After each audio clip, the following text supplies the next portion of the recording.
Personality, just so you have an appreciation of it.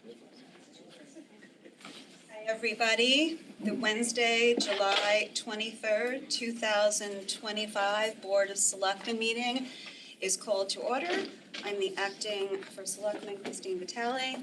I'm joined by Selectwoman Brenda Kupchak, who is joining us via Zoom. Ask you to all please rise for the pledge and remain standing for a moment of silence. Ms. Ewing, would you lead us in the pledge? I pledge allegiance to the flag of the United States of America And to the republic for which it stands, one nation, under God, indivisible, with liberty and justice for all.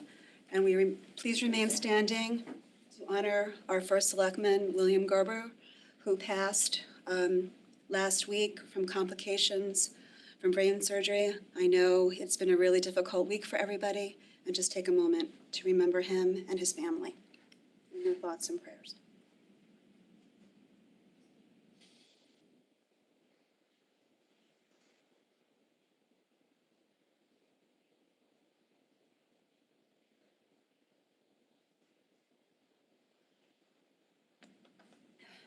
Thank you.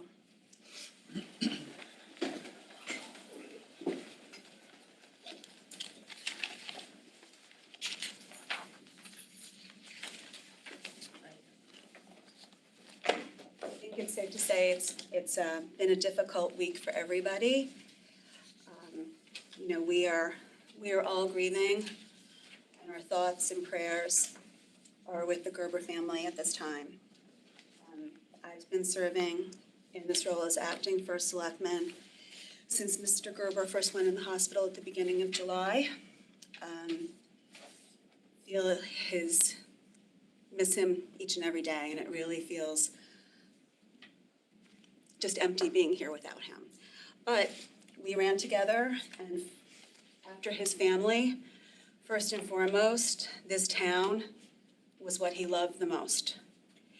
He loved this job, told everyone who would hear it was the best job in the world, even when things were difficult. Came in, worked tirelessly for our community. And in that spirit of service, town employees have been coming to work each and every day. Boards have been meeting and conducting the people's work. That's what we're tasked to do, and that's what I think First Selectman Gerber would have expected. So we carry on in honor of his service and out of love for the community that, as I said, he loves so much. So moving on to item number 4, discussion regarding the Board of Selectmen's duty to fill the vacancies on the Board of Selectmen pursuant to section 6.3B of the town charter, including the current vacancy in the first selectman position. The town charter provides guidance to the Board of Selectmen on what to do if there is a vacancy on the Board of Selectmen and in the first selectman seat. I asked the town attorney for legal opinion. It's included in the back of this meeting for those that want to follow along. The process starts on the day of vacancy, which was July 15th. The Board of Selectmen have 30 days in which to fill the vacancy. The clock started last week, so now we have 3 weeks left to act.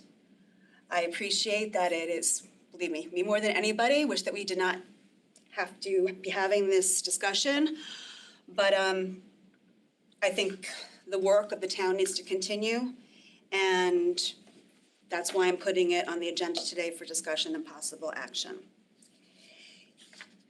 If the Board of Selectmen does not fill the vacancy within 30 days, it then alerts the town clerk.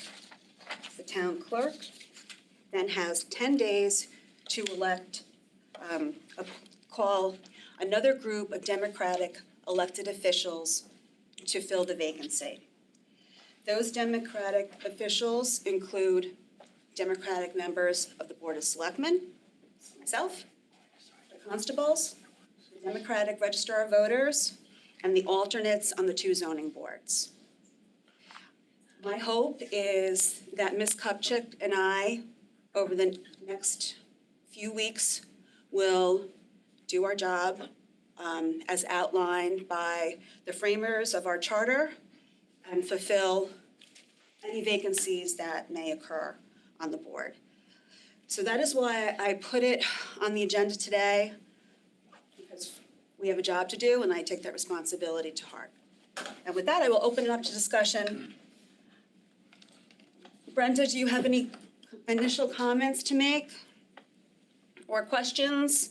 I know that you received the backup of the legal opinion that we received from the town attorney, as well as some emails and guidance from the Secretary of State on process of what was done in the past, as well as getting a clear path forward.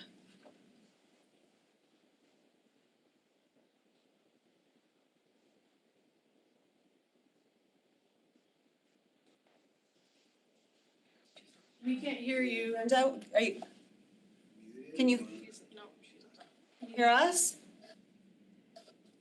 You can, I put it on for discussion. I don't know if you have anything to add. I appreciate that I set the agenda. I know that you might have had some concerns about these items being on today's agenda. I want to give the opportunity to just share any initial comments before we move forward with the next item on the agenda. We can't hear you, Brenda.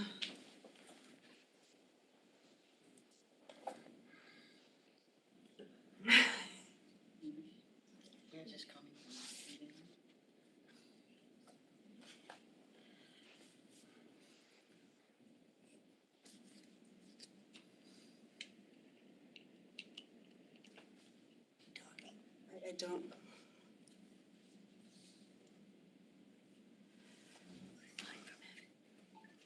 Is there anything on our end? No. Want me to get Dave Kelly? Dave Kelly's here. No, we think there must be a problem on your end, Brenda. We can't hear you. Maybe, so can you put it on the speaker microphone? How about call her cell phone? She can call in and do a speaker. Do you want to try to log off and log back on? I remember we had this problem once before. Okay, we'll wait.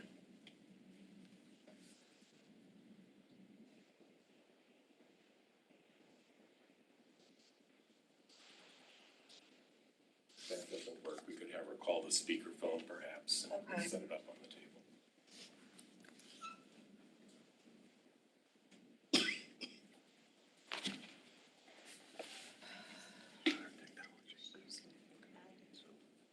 Don't know, sometimes she uses an iPad, and sometimes I don't know what she's using at home.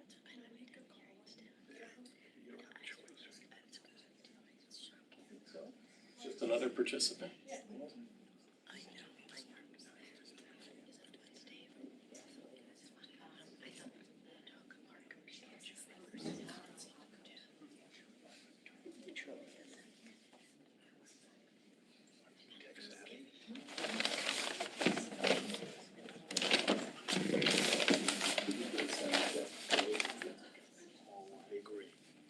So I make sure we want to do it or something. Yes, I do.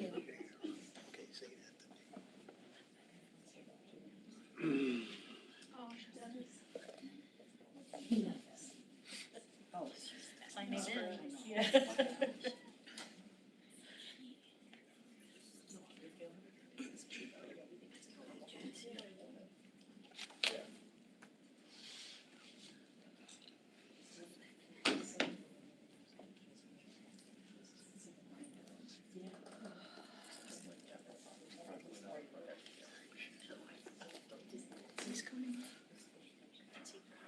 For this here. Doesn't she have to be here? No, she's back on. This time she has a microphone. She's not up there.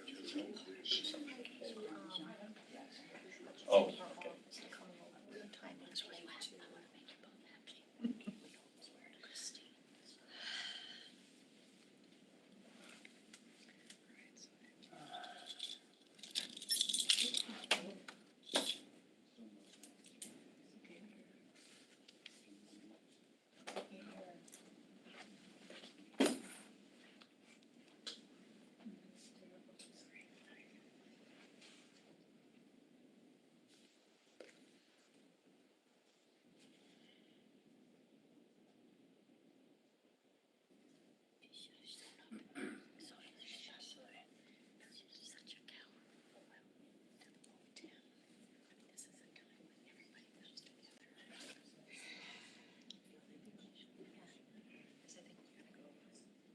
Let's see, hope this will work.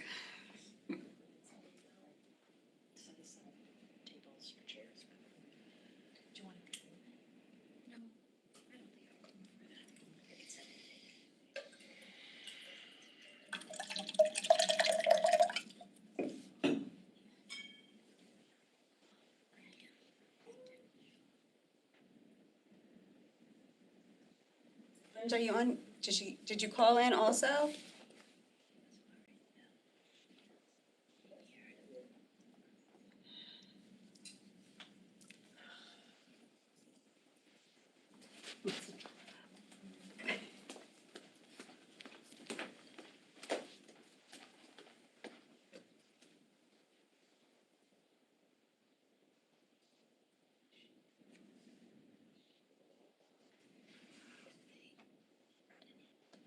Ms. Kupchak, did you just join via, as the iPhone that just joined the Zoom? Is that you?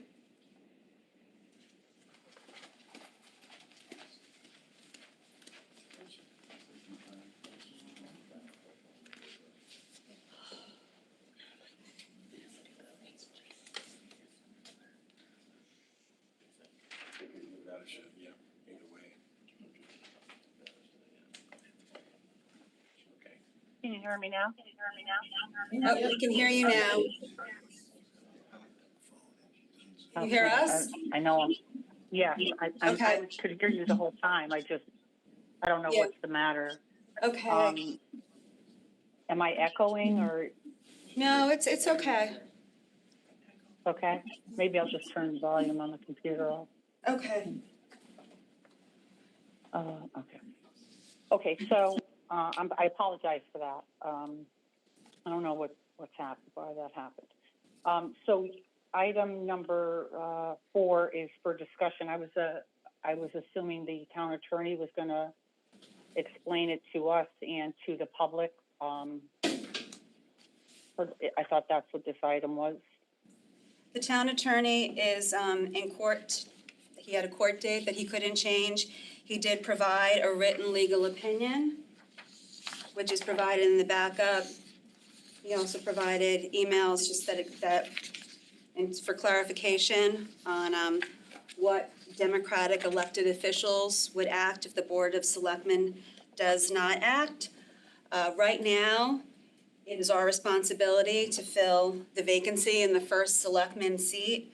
We have 30 days per the town charter to act.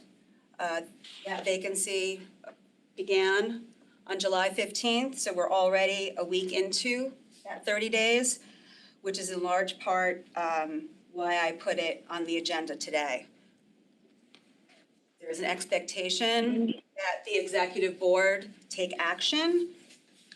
And given the amount of decisions that the Board of Selectmen needs to be making in the coming weeks, including a vote on our town charter, a priority for me is to keep the town moving forward and give clear guidance on who is going to be making decisions about everything that's on our agenda today, as well as what's coming ahead in terms of the charter, which is also facing a timeline. So while I very much appreciate that it would be wonderful to take more time, the business of the town needs to move forward and have a responsibility right now as acting first selectman to keep the business of the town moving forward.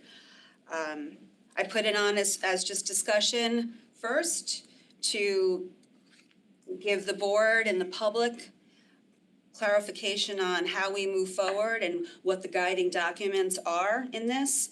We don't make the decision on the process. The charter outlines the process.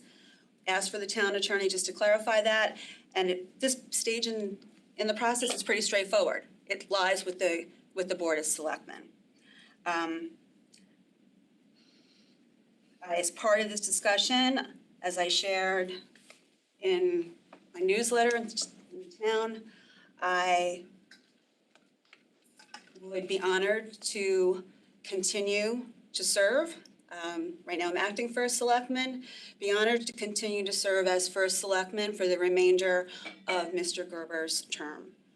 We ran together We had a shared vision. He began the work. Have been members of this community, members of other elected and appointed boards, our employees, have been moving that work forward. And when he called me, when he was first in the emergency room and gave me news of his medical condition, he, being Bill, just, got some news for you. And part of it was pretty straightforward. You need to go now, and while I'm in the hospital, you need to go run the town. And I took that to heart. I told him that focus on yourself and that I would do what he asked me to do and entrusted me to do, was to run the town. That is what I have been doing or trying to do with the help of an entire community to run the town for the last 3 weeks.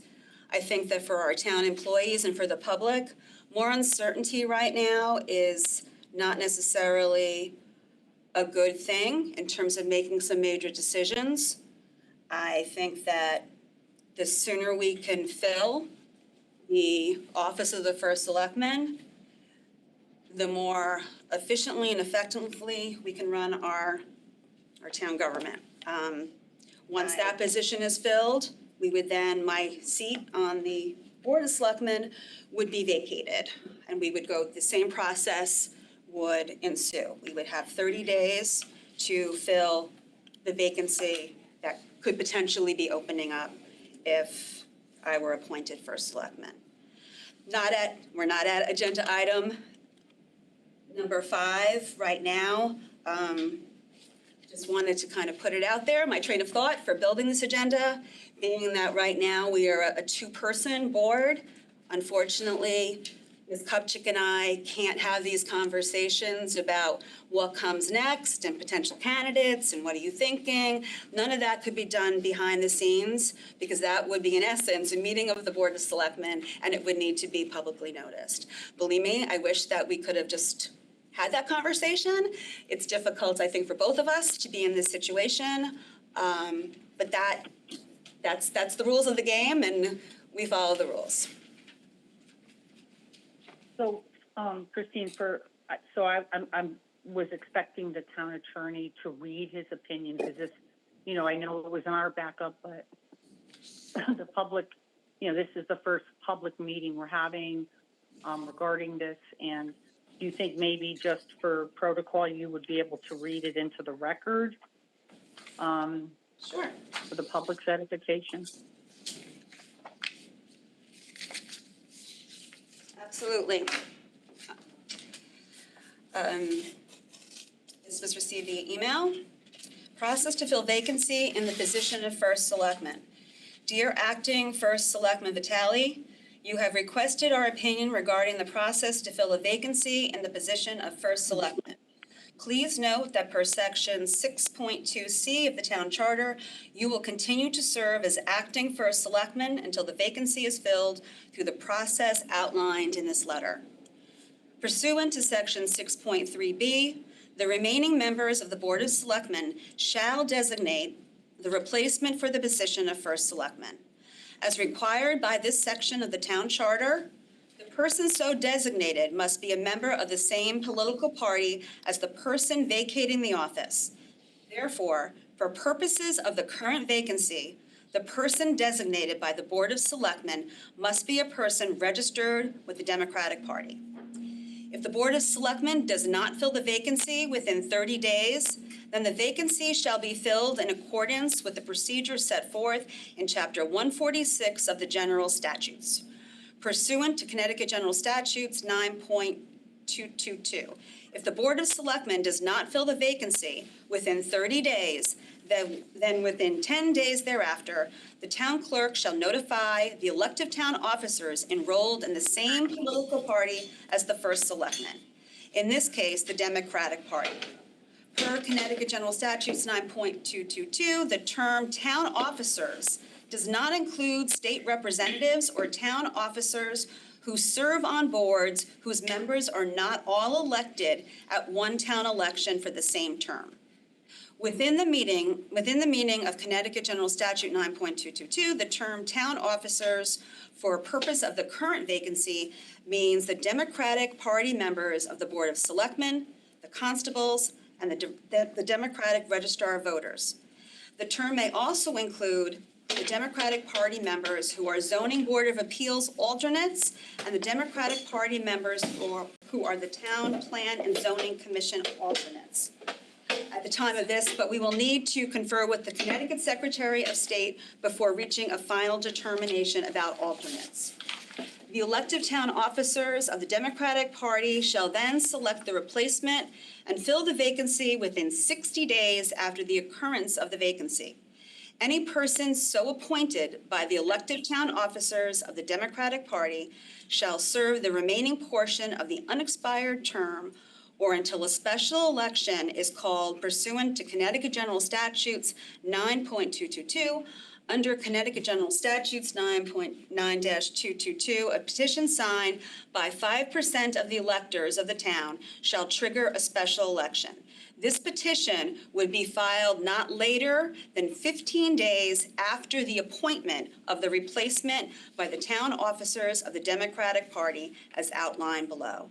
If the Board of Selectmen designate a member of the Board of Selectmen to fill the vacancy in the position of first selectman, then they shall follow the same process under 6.3B to fill the new vacancy created by the designation. If you have any further questions regarding this required process, please let me know. This is posted for the public. This is posted in the backup. We received a follow-up email from Attorney Pierce after he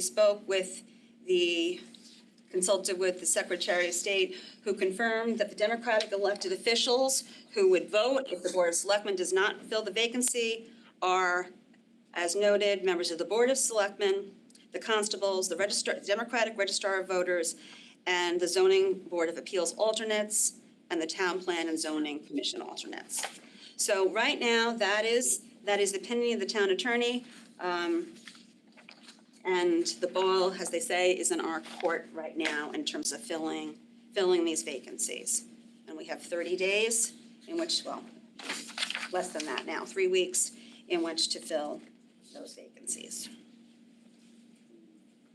Thank you for reading that. Sure. No, I think that was valuable just to put it into the record for those who are listening and maybe can't access the backup.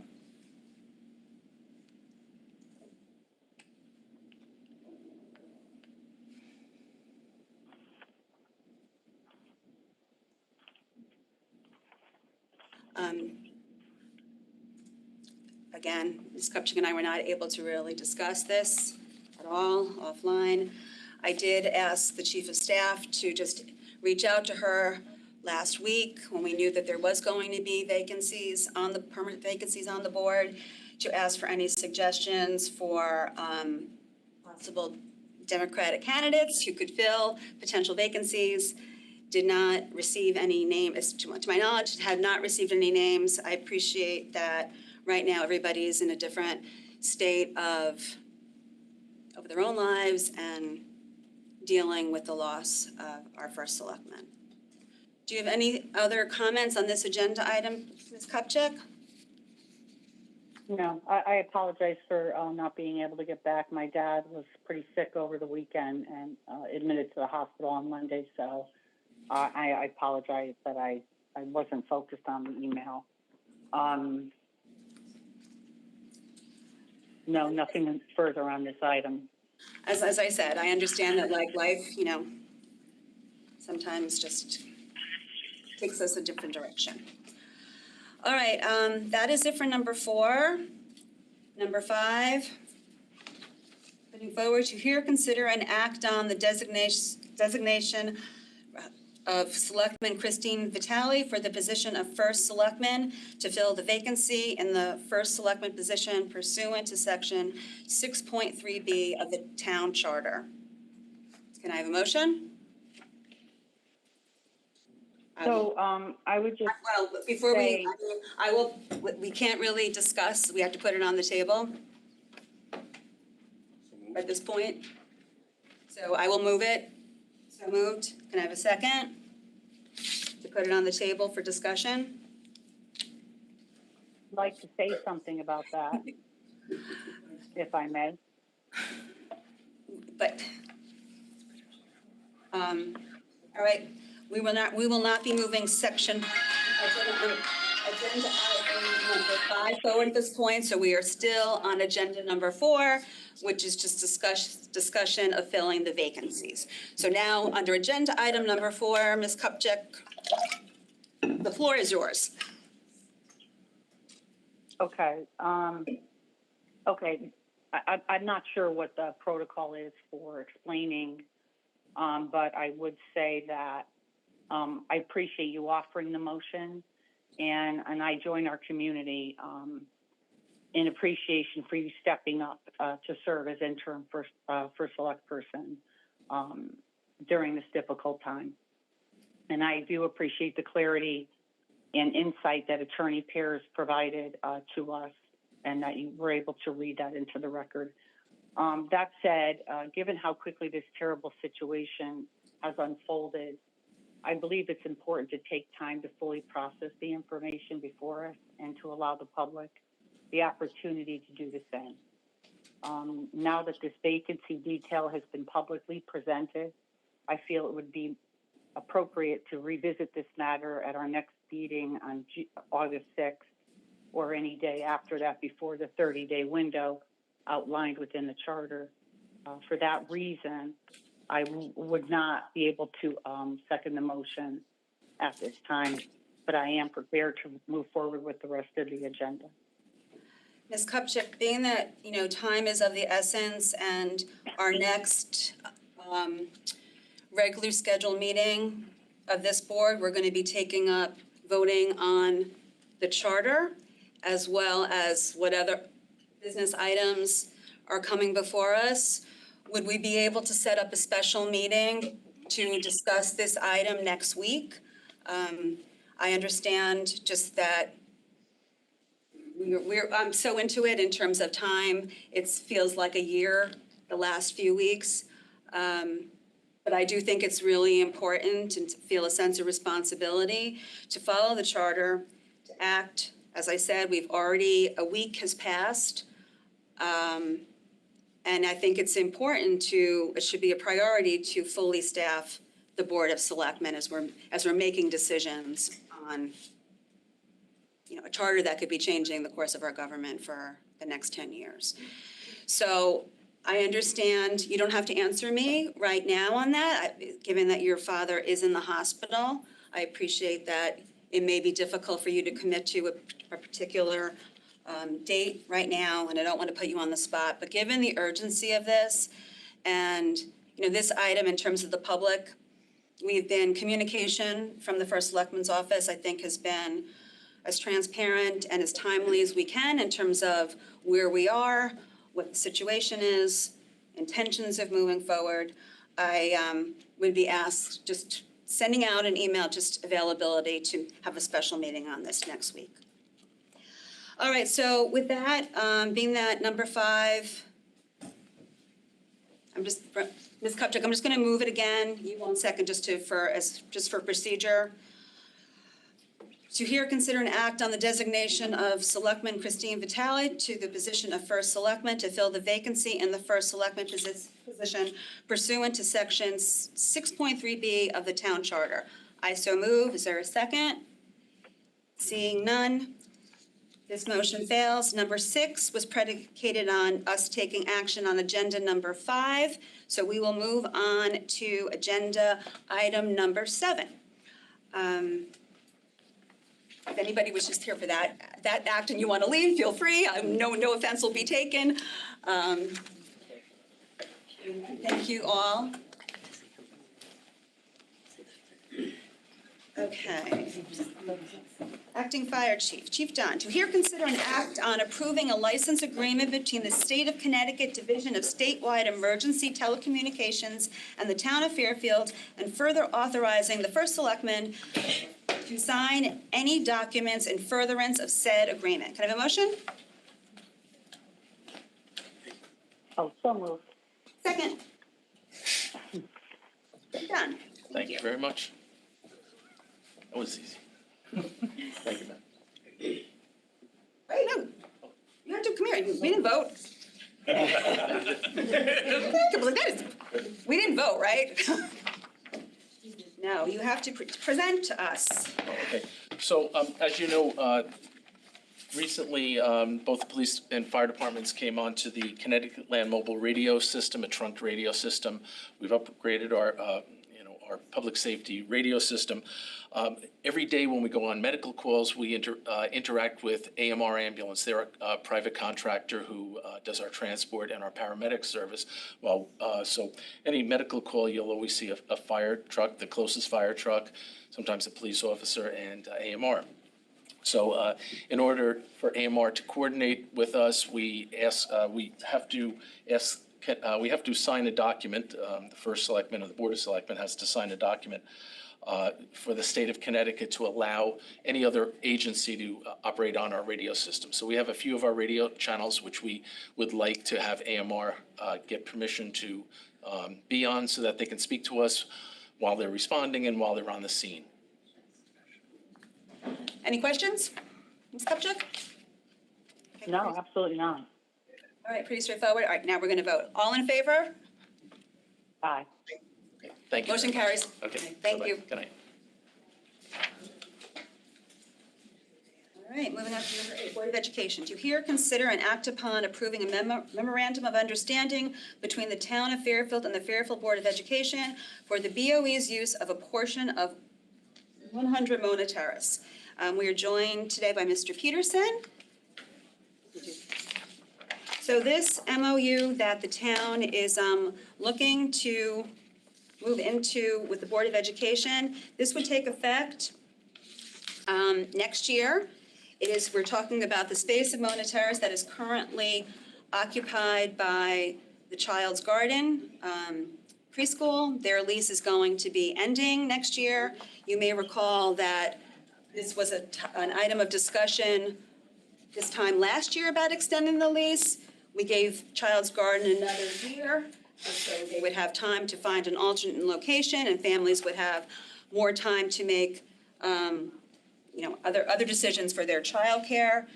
The Board of Education still has a need and has requested this space, both for potential ECC classrooms. We expanded the agreement to also allow them to use the space should it be necessary for any relocation of elementary school students due to a potential renovation at Dwight. So that's where we are, just in terms of setting the stage. Mr. Peterson, we're here joined by the chair, so I would welcome you to give any additional comments or. You gave an excellent summary. You and I have spoken about this several times in the last few days. I really appreciate your availability on this. The Board of Ed did look at a version of this document in October 2024. I understand that there's been discussions between the superintendent, our operations director, and Town Hall that have fed into the current version of this document. I do appreciate you keeping this on the agenda. One of the things that I have mentioned to you, and I just reiterate, is schedule is very important to our board. We're kind of looking to try to get all of our ducks in a row, as you have also been trying to do in other things related to upcoming renovation projects, make sure that we are ready to go, even though we don't entirely know exactly the shape of the project as yet. We'll be working that out over the next couple of weeks, months. So again, I appreciate you having this on. I will be putting this before our board tomorrow night for a first look, and we will likely have further discussion about it into August. I anticipate a decision from the Board of Ed's end by August 26th, our August 26th meeting. Yes, and just for, this has been a topic of discussion. Mr. Gerber had conversations with the Board of Ed and the superintendent of schools this time last year. We thought that potentially Child's Garden would be vacating actually around now, and the Board of Ed would have the potential to move in. Back in October, there was discussion about giving them pretty much the right of first refusal, given the amount of time that has passed. My understanding is that the First Selectman's office and the superintendent were crafting language that made it more of a binding agreement, so the Board of Ed knew where they stood on this. The order of who signs first, is up for debate. I think typically maybe the Board of Ed would have seen it first. It's coming to the Board of Selectmen first, given the tight time window. it will go back to the Board of Education for its approval, and then, once all parties sign, we can move this forward. The town attorney did review this, Ms. Kupchak, just so you know, in terms of language, so I would be hesitant to be making any amendments to it right now. But of course, if you have any questions, or Mr. Peterson and I are here, and we will try to answer to the best of our ability some of the discussions about this. We're not a party to, but we have been speaking about it over the last couple days, and we're comfortable with moving this forward. I'll just say from the Board of Ed's end, having this kind of buttoned up has been a priority for some time, so we're looking forward to moving on with it. So, I am a little caught off guard by it, just simply because, you know, this was a big situation last year. You know, we had that public meeting at the fire training school. You know, there's dozens of, you know, preschool parents there, very upset about losing their ability to have affordable daycare. And we really haven't heard anything since. You know, I'd heard some rumors that they were looking for a space in town. I think that kind of went sideways for them. My understanding is they don't have a space. I don't, listen, I'm kind of going back to where we, you know, what my history was with that building when we made the renovations to the bathrooms and to the kitchen for the senior center, and with the advice from legal counsel that, you know, the FEMA regulations, being very cognizant of spending more money, and you're not allowed to tip a certain amount, and it has to be done slowly. And obviously I've been in that building quite a bit, and in Child's Garden space. And I'm a little confused about how these pieces are working together and why we're doing this right now.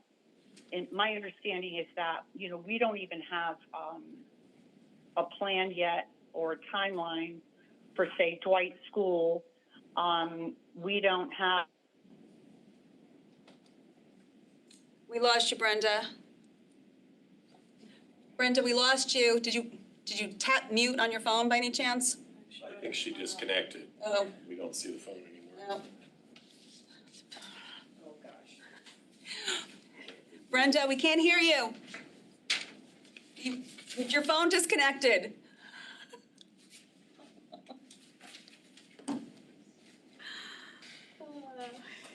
It's never a dull moment in Never a dull moment. Message her in the chat.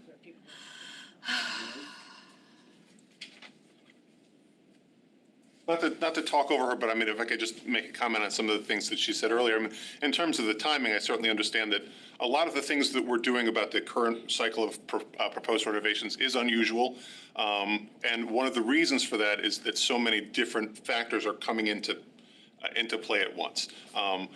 Yeah, you're going to be giving an update later on the working group that is looking at multiple scenarios that involve, elementary renovation, location of ECC classrooms throughout school, throughout town. And these are things that work together, and we kind of need to coordinate them all at the same time, which is one of the reasons why. No, finish it. No, but I mean, but that's the nature of the complexity. Is, you know, we are in advance of the working group report that we expect to receive sometime, likely late August, and when that comes, we will be in a better position to narrow our focus on the road ahead. But since the access to Mona Terrace is a factor in several of the plans under consideration, it would be prudent, in the Board of Ed's view, to make sure that we have access to that button down as much as is possible. And I do appreciate the work that's been done in terms of sharing responsibilities for that site in terms of the MOU that's before you. And I think that also. Can you hear me now? I can hear you now. Okay, my niece was calling me, and I think it bumped me off the thing. Okay, so I'm sorry. All right, what I was saying was there was a lot of, you know, ambiguity around the Dwight thing. We don't know we're doing the ECC, and we have no idea, like, what we're using this space for, how much it's going to cost. Are we blowing through the FEMA cap? Like, none of those things have been, like, settled or decided yet. and, you know, to be honest with you, and obviously I'm not inside the town hall anymore, but I felt like we were going to extend the lease again for Child's Garden, considering there were so many preschool parents, you know, who didn't have access to preschool while we were figuring out the whole Dwight and the ECC, because obviously it's going to take time before we get there. So this feels a little like it's coming out of left field. No, well, let me just give a little bit of a clarification. Just, this is not the long-term solution right now. The Board of Education, even outside of the Dwight, like Dwight was never even a part of this originally. The Board of Ed, and Mr. Peterson, correct me if I'm wrong, because I was not involved in some of these conversations, they're facing some space issues, particularly at McKinley Elementary School.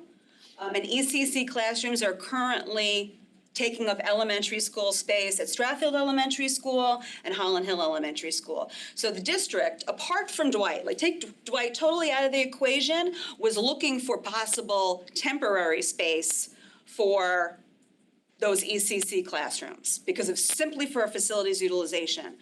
And Right.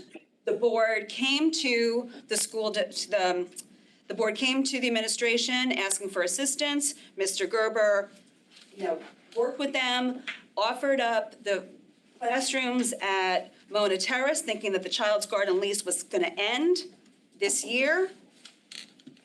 And they were moving forward on thinking that possibly being able to move kids in this upcoming school year. We, after the conversation that we had with the public last year at the Fire Training Center, decided that we wanted to give Child's Garden more time and the parents more time, so we extended the lease already. We extended the lease last year by another year, so that lease extension, that conversation, that already occurred.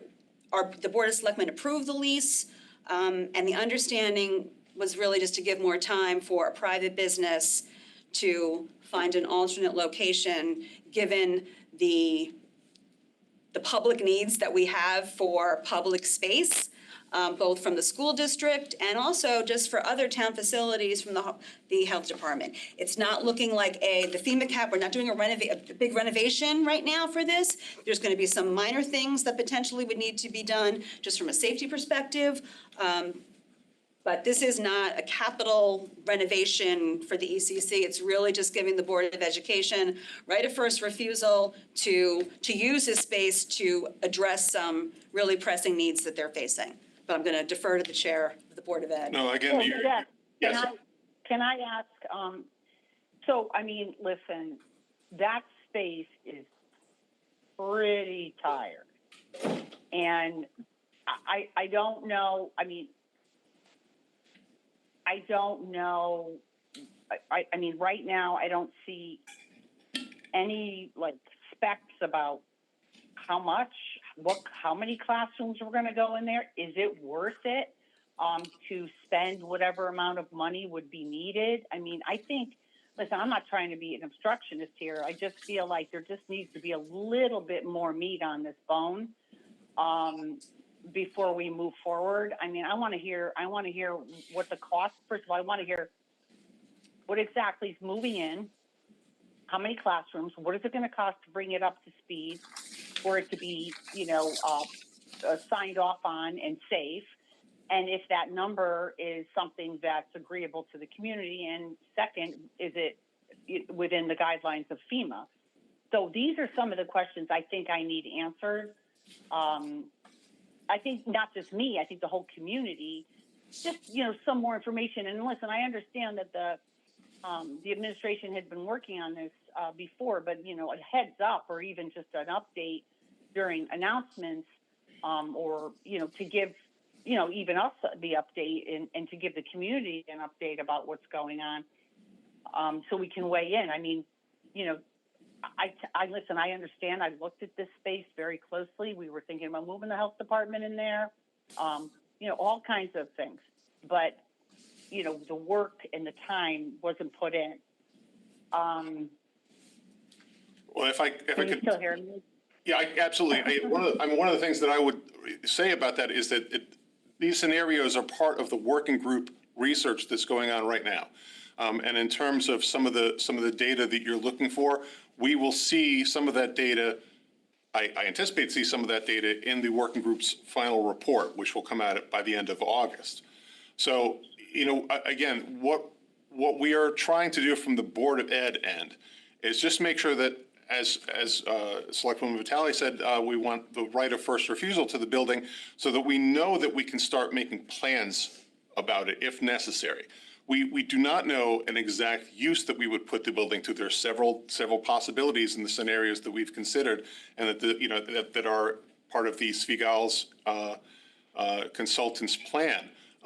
We will get more information as we go forward. This is really not a commitment to us to have the building for long term, but to know that if our planning, whether that's for ECC space, whether that's for relocation of elementary students for a renovation time, that we can add those factors into our plan. If we don't know that, it remains a variable, and it remains very difficult for us to plan. And that's kind of where we're coming from on the Board of Ed end, is we really just want some certainty that if we do need this building in the scope of the constellation of projects that are coming our way, that we will be able to go in there and plan and do work. And at that point, we will know better about how much of the building we may need to do work in, and the overall scope of cost.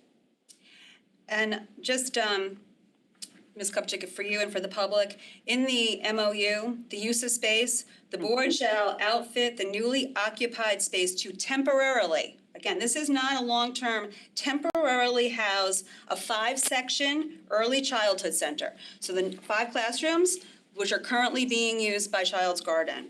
So we're not taking over any current town space. This is space that's currently being used by a private entity.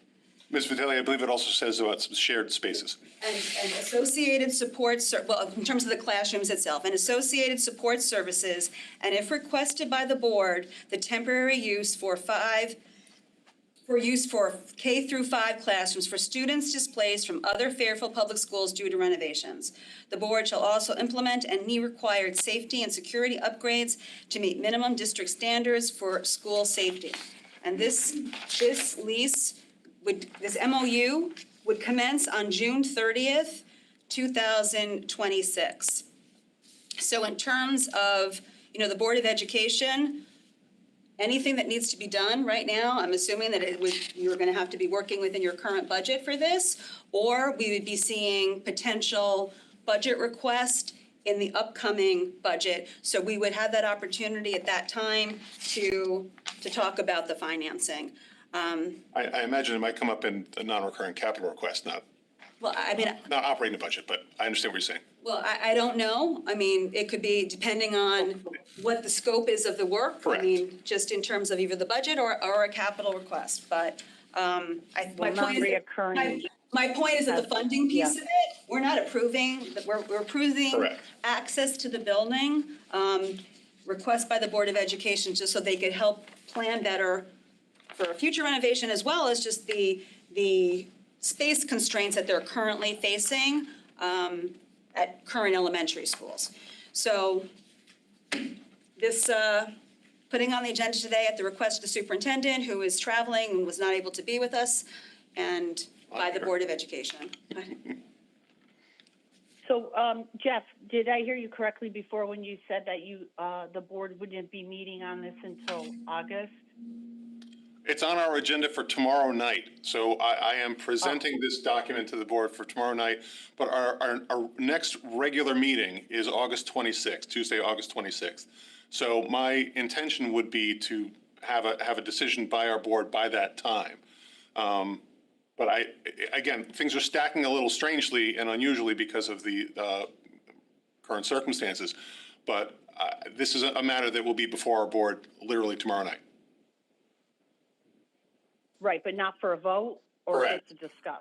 Just an initial discussion, because this document, as I mentioned, is different than the one we did have a discussion, and a sense of the board, a sense of the body was taken in October 2024, but discussions have superseded that document. So, I mean, I don't, again, I I would really appreciate if we could put this on our August 6th agenda, so I could have a little more time to kind of like flush this out and get a little better sense of understanding, because, you know, I mean, there's a lot to take into consideration here, right? You know, 5 classrooms from what school? Kids who maybe live in that area now have to travel all the way across town to go downtown.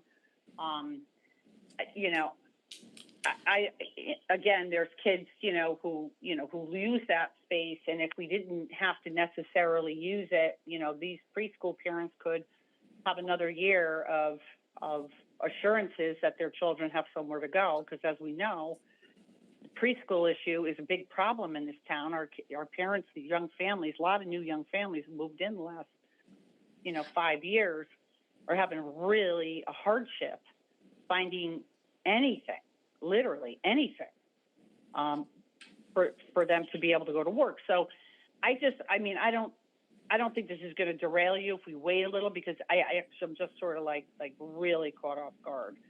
And I'd like to just understand this and read this more closely, and then hear about the discussion from the Board of Ed, just to get a report back or something, Jeff.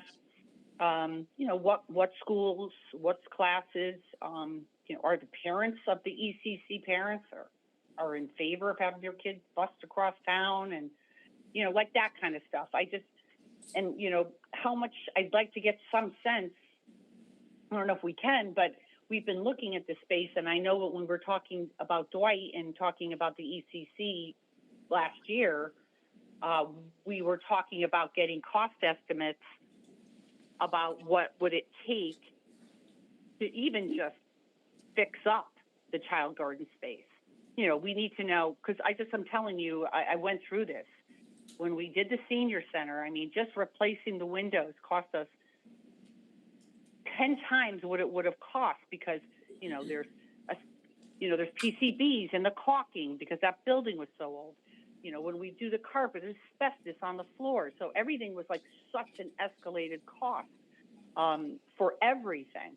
So I think we need a little bit more information, because I don't want to make a decision that I don't really know where we're going on yet. Does that make sense? I think that we're just getting a little bit caught off guard, that we're not talking about doing major renovations for this space. Right now, this is a temporary use that is being made by the Board of Education. The Board of Selectmen doesn't decide where kids get districted for school, so that is their purview. I'm gonna trust that if they're coming to us with this request, there is a need. I don't wanna hold them up any longer. We had a robust discussion about this need last year.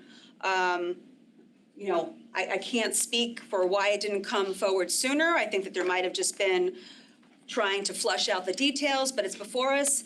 Right now, Mr. Peterson and I had a discussion about delaying it. The request was to put it on this agenda, and I'm ready to act on it. I appreciate if you're not ready to support it, or if you need to abstain, but I want to move it forward today. So. Yeah.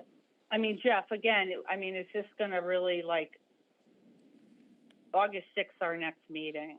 It's going to kill something if I vote no today and ask you to come back with a little bit more information on August 6th? The answer is no, but I'm not sure that by August 6th, we're going to have the information that you are interested in. And I have no insight into the whole child's garden. That's a decision that you'll have to make. One of the things that the working group report will be doing is evaluating giving us an idea how much it would cost to work with that space under a couple of different scenarios. So that's not a number that we will likely see until the end of August. But again, I guess I would just go back to the point that Selectman Vitale is making, that this is not a commitment to a renovation. This is not a commitment to a specific plan. This only gives us access to the building and an assurance that the town will let us use this building in our planning. And I am afraid that if we don't go this route, or if we are in doubt about whether this building will be made available to us if we request, it's going to significantly constrain the types of plans that we can consider. In terms of timing, I don't know that it's a huge issue, but I feel like this has been on the table for a good long while. And I know that for my board, just speaking for my board, I think it's a concern about a variable that we kind of have no control over, but which will matter to the shape of whatever ultimate plan we choose. And again, I'm ready to vote. The preschool, we're talking about most likely finding a home. So much of the discussions about school facilities is predicated by the need that our school district and the services that we are required to provide to the children in our care. This is why it's before us today. So I'm not to minimize the concerns about families of Child's Garden finding childcare. Absolutely appreciate that. There's definitely a shortage of childcare options. But we're talking about childcare options for children that we are required to, by law, to provide services for. So I think that needs to be a priority for us to make sure that we have appropriate space for the children that we are legally bound to educate. So I think that we've had. And I appreciate. I hear you, Christine. So let me make my point. We don't know how much it's going to cost. We don't know a whole lot of details. A functioning daycare center has been working there without any spending at all. We don't know when, how much. We don't know if we're overspending a limit. Meanwhile, all these people will be without a home. I mean, it would take a while for a temporary use. We're not saying long-term. We're saying temporary in this document. So. Because right now, the school district has a need, and the Board of Selectmen already acted on Child's Garden. We approved a lease for 2 years that we knew that was ending because of needs presented by the school district, and if not the school district, the senior center, the health department, other community services that we need within our community. So right now, we talked about this before, we have a lease that has an end date. We're not speaking about the lease that has already been acted upon. Right now, we're acting on this MOU. I am ready to act. I don't want to postpone to the next meeting. I don't think there's going to be enough new information at that point. We're not talking about doing renovations right now that are going to be hitting against the FEMA cap, so I'm not concerned about that for this. So I'm ready to vote, but before that, I'll take it to the public. If there's any public comment on this issue, I invite you to come to the podium and give your name and address. Just want to give a brief public comment. David Krasnoff, 155 Burr Street. I am also a Board of Ed member, and I am on the Facilities Committee. We have discussed briefly some of the estimates for this space. Obviously, I'm not involved with the working group, so I don't know what they're looking at for the space. We were doing what the board had voted on, which was to make it an ECC space. For that, it was going to come in under the budgeted amount we do already currently have on the waterfall, or at least that's what Mr. Papa George had thought. This was to temporarily build out some nurses' spaces, some office space, et cetera. So in terms of the cost, I really wouldn't let that get in the way. Thank you.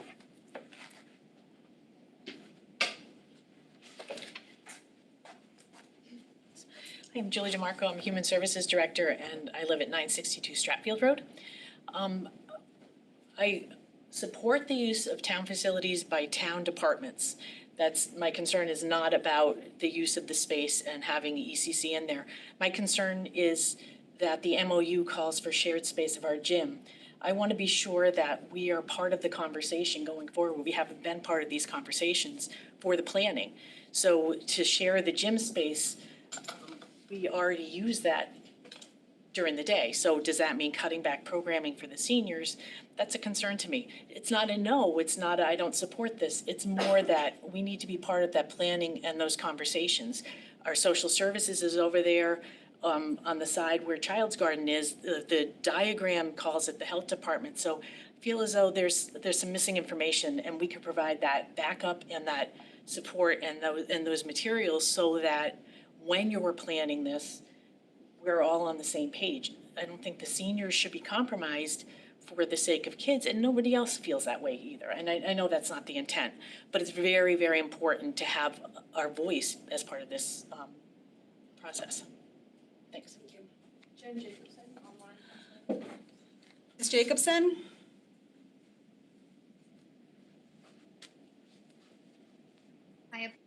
I apologize, Jen Jacobson, I can't turn on my video myself because the Zoom probably controlled, so sorry about that, otherwise I would turn my video on. Thank you very much to you both and to Mr. Peterson for laying out this item on your agenda today. I just want to express my gratitude for having the conversations and moving the work of this board forward, which in a time that I know is very difficult for everyone.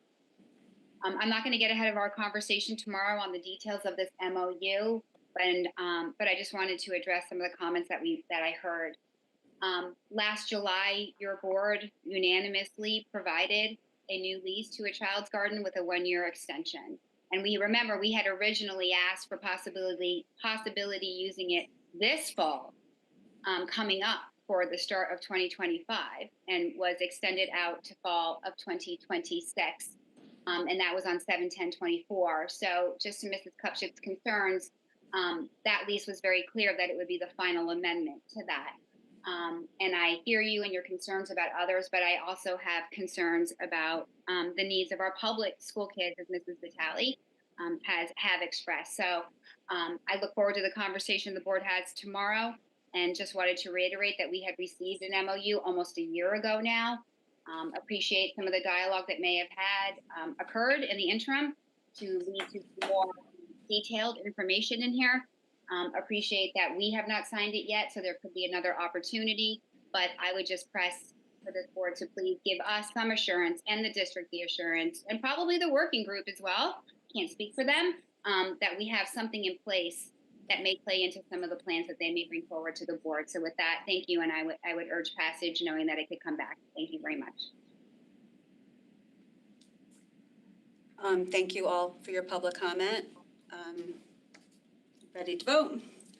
All in So favor? we're back to the board, we're back to the board, Back to now the for board. discussion, and, listen, I'm just gonna say that I'm a little concerned that the senior center director wasn't involved in this shared space stuff. I actually had a resident reach out to me last week and said they went to the senior center for the first time. 65, I think they are. And they called me up and they said they were disgusted by how run down our senior center is. And the person actually made this comment that we spend millions and millions and millions of dollars on school buildings, and that our senior center was so shabby, they said, and not provided any sort of investment. And although they did say they used the bathroom and they said it was very nice. Listen, I feel like, this, I need some more information. I really do want the senior center to be involved in a little bit more of this before I sign off on it, because I feel like our seniors are getting just shoved out all the time. I mean, it's have one little building, and, we have 11 elementary schools, 3 middle schools, 2 high schools. We spend an inordinate, and we should spend the money on the kids, but we also should spend money on the people who paid taxes their whole life and have helped build this town and maintain it. So I'm going to have to be a no today, and I just want more information. I want to hear how this shared space thing's going to work. Are the seniors going to get pushed out of their spaces? Is their programming going to be diminished in some way, shape, or form? What is the actual serious need of the ECC piece? I mean, are we talking like they can't perform without it? Is there any other space?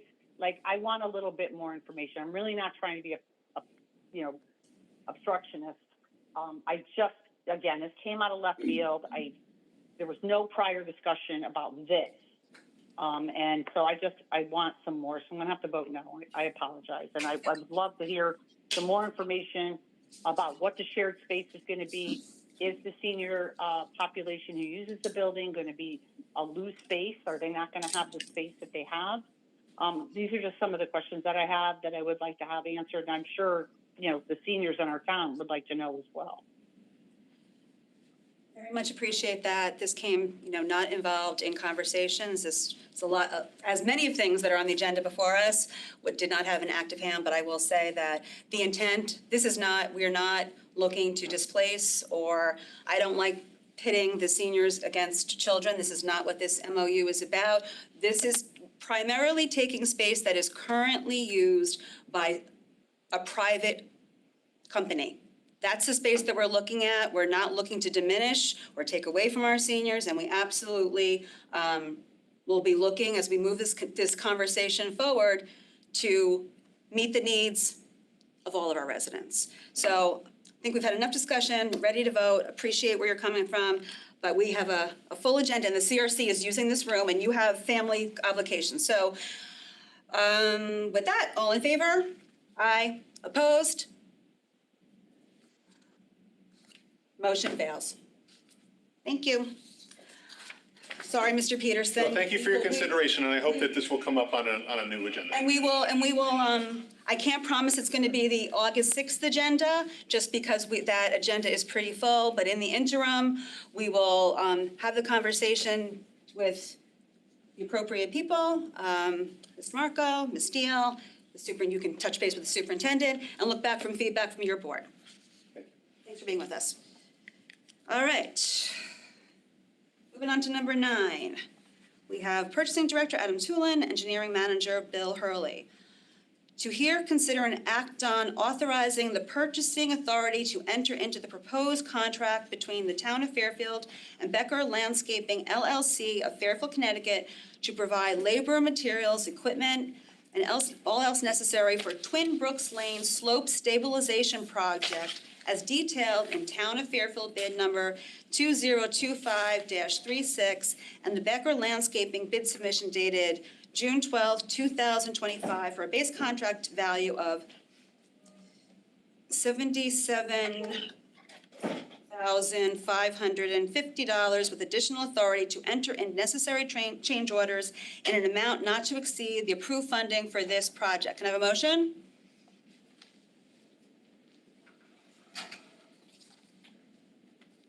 I'll move it forward. Oh, yes, I'm sorry. Second, I'm sorry. Second, that's okay. All right. I don't know who wants to go first, Mr. Tulin or Mr. Hurley, for presenting this. Yeah, I'll start. Yeah. Adam Tulin, Director of Purchasing. As it said in the resolution, we put out this bid earlier this summer. We've got sort of a smaller slope stabilization and culvert repair project. This was posted publicly on our town website and on the state website as well. And additionally, we did do some sort of work on our own, reaching out to a handful of known companies. Ultimately, Becker Landscaping ended up being the sole bidder. After performing a scope review, we felt comfortable moving forward at the price that they bid on. So I'm not sure if Mr. Hurley would like to add anything else about the scope review or the nature of the project. Sure. Good afternoon, Christine and Brenda. Twin Brooks, this is a FEMA-funded project from a couple of years ago. It's a slope stabilization, sediment removal, and minor culvert repair projects caused by damage from Hurricane Ida. Conservation Inland Wetlands, SHPO, NDBB, which is flora and fauna species, and U.S. Army Corps of Engineer approvals have all been obtained. That's why it takes a little while. The contractor could start in a couple of weeks, and the project duration should only last 15 days, pending the weather. The contractor has done projects with the town over the past couple of decades with positive results. We have worked with the abutting property owner, who is here today and may want to speak. But we've been in constant contact with him. He's committed to provide cost share for the work associated with his property. And so it's a combination. We could not do only the town portion. You had to do both together because they both abut each other. But this was a FEMA-approved project from a couple of years ago, and it's just taken a while, but we're ready to go now, and everything should be in place pending approval today. Ms. Kupchak, any questions? So Adam, there were no other bidders? I'll probably actually ask Bill to speak up a little bit more about this, because he was more directly involved in the pre-bid meeting that was held. We did have some other interest, and like I said, a handful of other companies were directly solicited. In the end, Becker Landscaping is the only company that submitted. Yes, and I asked the same, just more detail about the bid process, so I think that just a little more clarification on just how it played out. Sure, yeah, we, because similar projects were done in the town of Fairfield with the, I want to get it right, Brook Lawn Country Club and another project in town, I actually contacted those contractors who had done the work, figuring that that would give us an opportunity. Unfortunately, both of them, their schedules did not permit them to submit the work. For this FEMA, we do have a deadline of October 30th to complete the project and all the paperwork associated with it.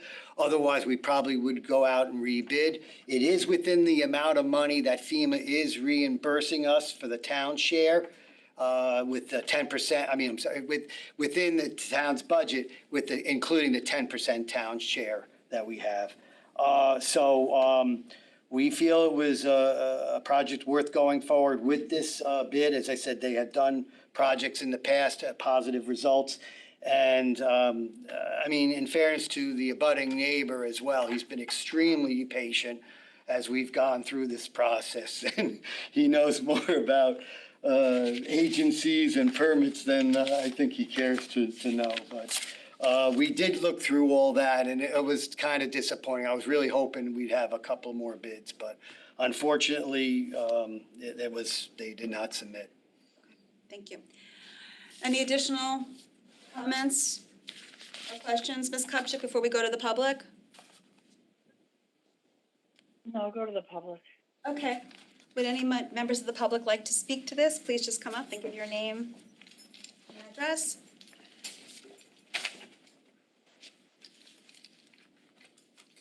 Hello, my name is Charles Collier. Excuse me, I am the resident of Fairfield, and my property is butts up against the open space, which is public area. This is dealing with Browns Brook.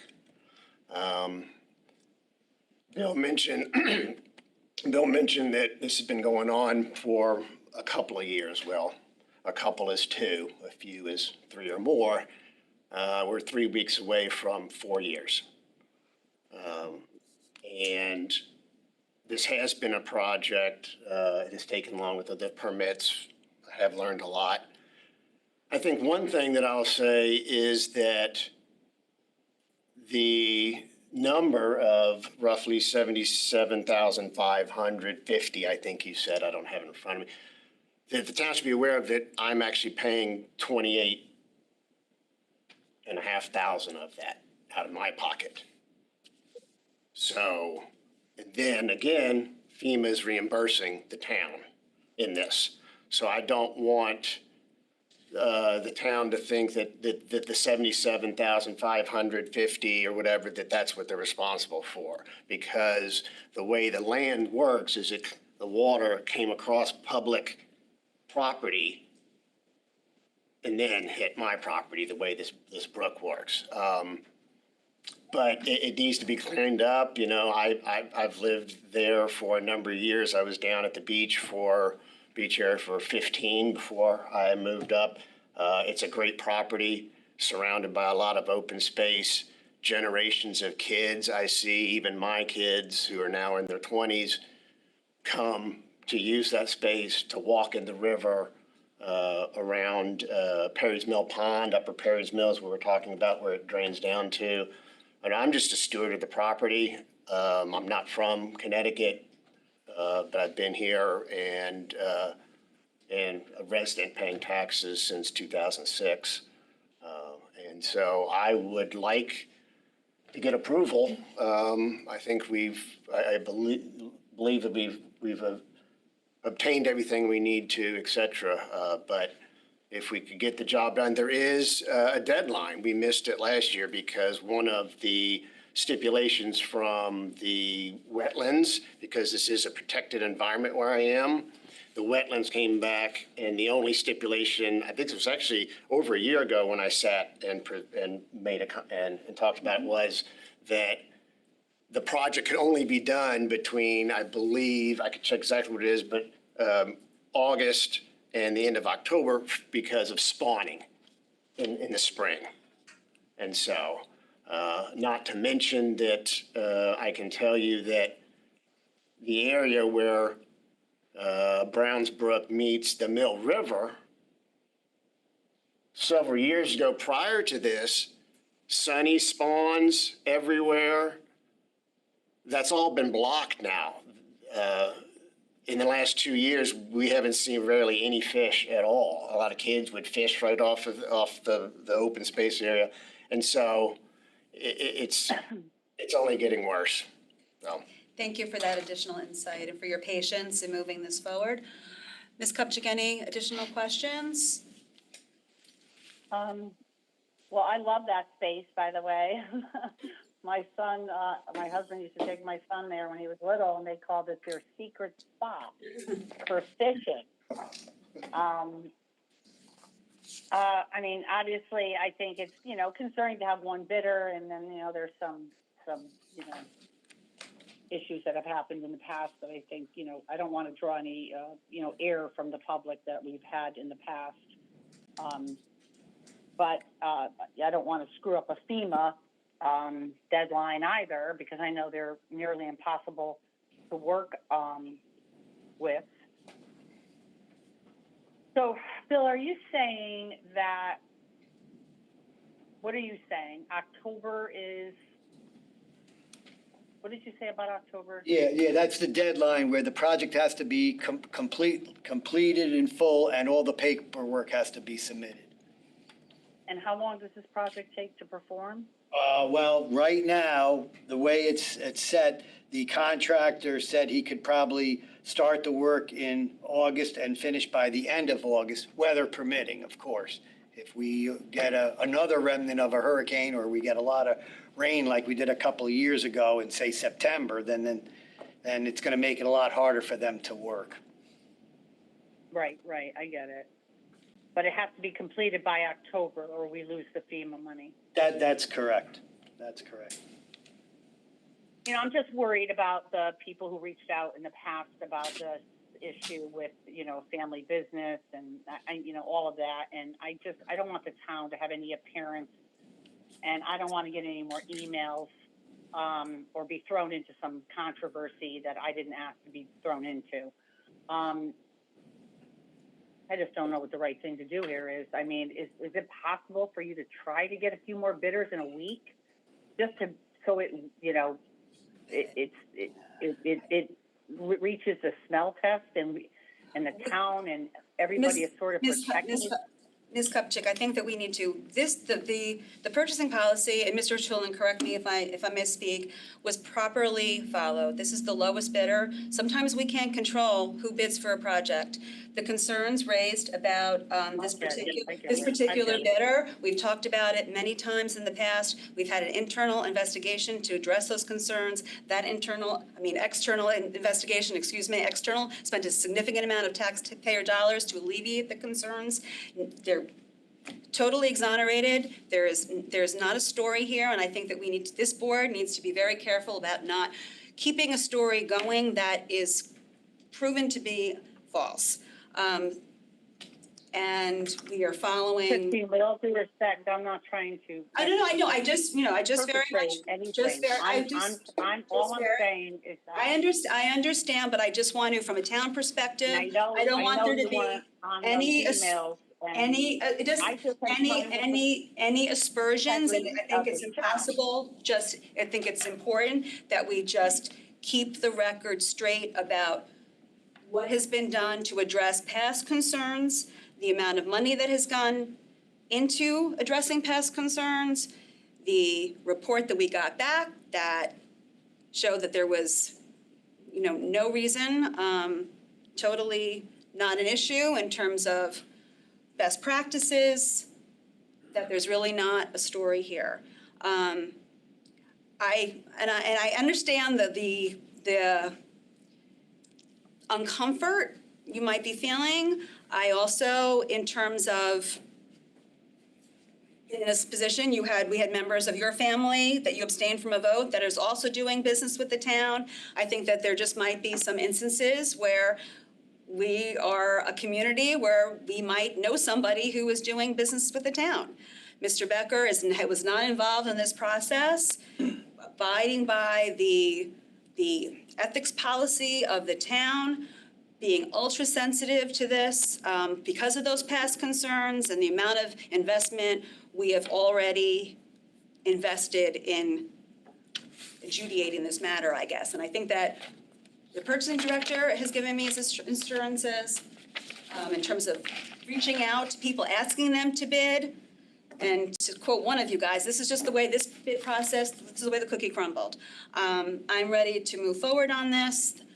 We've heard from a resident who's been waiting for 4 years. Comment on that. And so I just want to be very, very clear. I am not saying that there's anything nefarious going on here. Okay. I'm not saying that. Okay. And as a matter of fact, Becker Companies has done work for my family at my own home, and they do great work. They're a great company. And so it has nothing to do with this.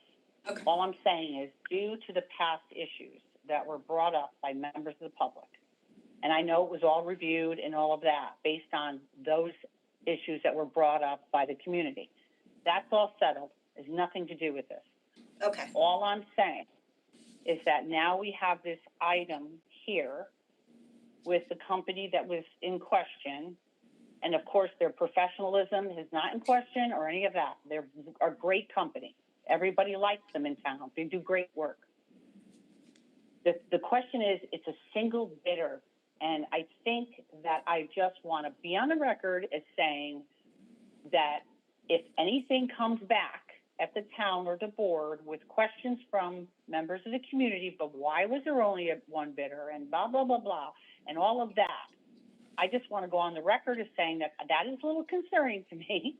And I would have liked to have at least a couple more bidders to protect us from any more discussion on it.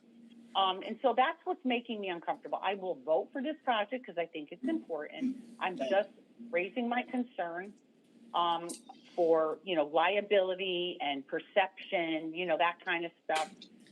And that happens. Let's face it, perception sometimes is reality to people. And so I just wanted to raise that issue. That's all. Thank you, Ms. Cupchin. My comments were really just to keep us in the reality right now. And I also, reached out before putting on the agenda, could we go out to bid again? And given hearing the FEMA cap and that we have a taxpayer here that has been waiting to move this project forward and the tight timeline. I'm with you. So that's why. So I think that we're on the same page on this. So I think let's take. I just want to make just one more comment, just for clarity's sake, because of the timing situation.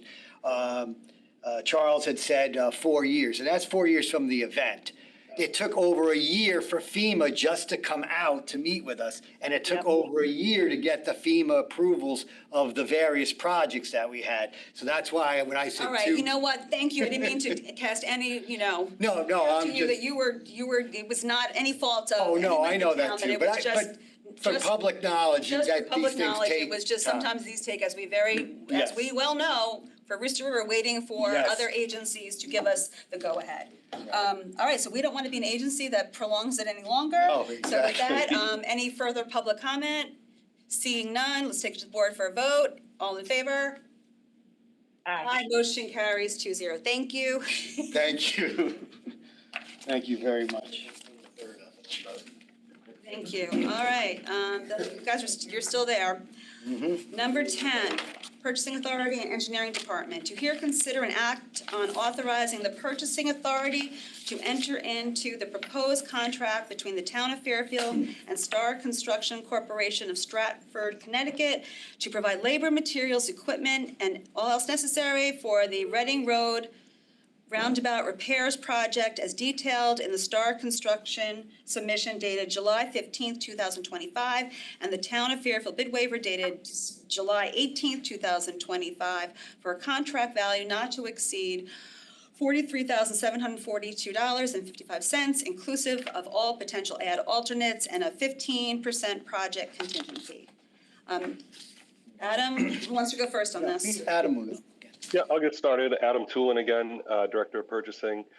So we've been working with the engineering department on this.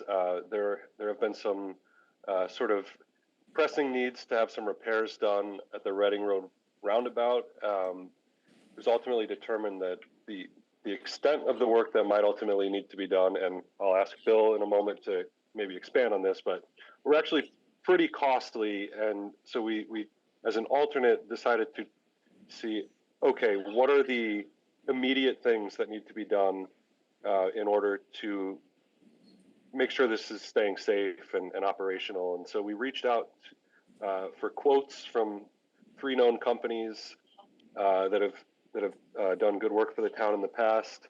I believe the initial quote from Star was under our $25,000 bid limit, but again, there's some unknown situations that might come into play, so we wanted, just for full disclosure, to include sort of the maximum potential value, that brought it over. We did the bid waiver because those numbers brought it over the $25,000 amount. Okay, basically, the proposal represents repairs to the Reading Road roundabout. Although designed for school buses and fire trucks, video footage, personal observations, and some public statements have described much larger trucks and construction trailers are using Reading Road and have damaged the curbing in the roundabout and splitter islands. The base bid proposal that Adam described involves removing and replacing damaged curbing on Reading Road, the splitter islands, and the inner circle, installing bank run gravel with compaction in front of the new curbing, and the creation of what we call a truck blister. A truck blister is are made for larger vehicles that would traverse the roundabout, while most or the typical vehicles would follow the actual travel lanes. Otherwise, we'd have all the roads, so wide, there would be absolutely no traffic calming whatsoever. The add alternates were requested by the engineering department and are pending with the DPW workload and the availability of equipment in midst of the prime construction and paving season. Add alternates include a pavement expansion of 4 to 8 feet for most of the larger trucks and trailers, sloped or mountable curbing, and the installation of reflectors and delineators and traffic signs, which haven't been installed yet. The project is necessary to reduce potential safety concerns. This is mainly to repair the damaged curbs and widen the areas of certain sections of the roundabout. The contract before you is really between the town and Star Construction. It's being voted on. Funding of this project has already been approved and is listed in the roadway safety improvements account. Star Construction has performed over 6 projects with higher than satisfactory positive results. And the initial roundabout was only $15,000 to $25,000 with in-house design and construction versus hundreds of thousands of dollars at other municipalities, or even up to millions for roundabouts within the state. So we're just trying to repair the damage and then go from there. Repair the damage just for safety concerns for those traveling on that road. Ms. Kupchak, any questions? So, Bill, I'm quite sure you have heard your fill of complaints about this roundabout. So all my friends who live in Greenville Hill have let me know how much they hate it. They think it's horrible. Mm-hmm. So what are we gonna do? We're gonna go spend $43,000 and not even redesign it? What are we doing? Well, right, it's to repair. And the reason why it got ripped up, as I said before, I personally saw a dump truck with a trailer, and the trailer had an excavator, a backhoe, and a roller on it. The thing was like 70 feet long. Well, that wasn't made for that. As I mentioned before, if we redesign it with a wider and then, all these other kind of improvements, it would be a larger project, which is not saying that we can't go ahead and do that. But we would have to seek additional funding or grant money for that. Right now, the purpose of this was just to tidy up the damage, widen the areas where we could, and that might be all that we need to do. And as far as traffic calming, to be honest with you, it's everything that it's one of those things where if you drive fast, you tend to hate traffic calming. And, without going into much further that, and so some of the complaints, as I said, we looked into, and that's where we noticed when it was constructed, there were some pointed, where the curbing was pointed, where now we're pulling them back and rounding them or making them smoother as an example. So that should alleviate most of the traveling public concerns that they had. It was the first one that DPW had done. And we learned from the couple of mistakes that were made. So, thank you. So just to follow up on that, Christine, is that okay? Yeah, sure. Okay. Bill, so you're saying you are gonna like bump it up wherever you think might help it and then fix the curbs that are all like bumped into? That's correct. Yeah, the ones that the trailer wiped out, I'll just give you an example of a 20-foot section. Well, they're going to come back and repair it. Now, if the truck had hit that, we're going to create what we call the truck blister, which is sloped curving, and they can kind of go over it. And then in a couple of areas where we've even had two other consultants look at it just as third-party opinions, where we're going to widen certain areas of the roundabout. Anywhere from 4 to 8 feet at the most, where this way it's a little bit wider. It'll be easier for people to drive in without increasing the speeds. So. All right, well, it sounds like, this, So the approach that we took has saved that if we went out to bid from the very beginning, it would have been a much larger cost to the town. Wasn't anticipating this level of vehicles on it. The damage is there, concerns by those traveling it right now. Doing these improvements, still cost effective, and will make the needed adjustments to make it safer for those traveling, and you're gonna continue just to look at it moving forward. Correct. Right, and I know this isn't, we've had tragedy on that road, so I appreciate this is definitely, that roundabout is requiring a change in driving patterns and unexpected, and, people very often don't like change, especially if they like to drive fast, that this is gonna slow them down. All right, Ms. Kupchak, the floor is yours if you have further comment. Thank you. So, Bill, listen, I applaud you trying to repair it. And, listen, there's been, like I said, a lot of feedback about this. And some people on the camp that this has nothing to do with the accidents that we had there. I think people liked the round, they wanted something a little bit different. They feel it was not. All right, the bottom line is, if we spend this money, who's not to say that in a year we're going to then, to your point, redesign it again? I mean, would it be better to put this money aside, get a little bit more money, have a bit of maybe a town hall meeting with the residents who use that thing every day, because they were the ones most vocal, everyone who lives in that area. And I don't use it. I don't frequent that area. It's not my, regular drive path. But people are, have all kinds of opinions.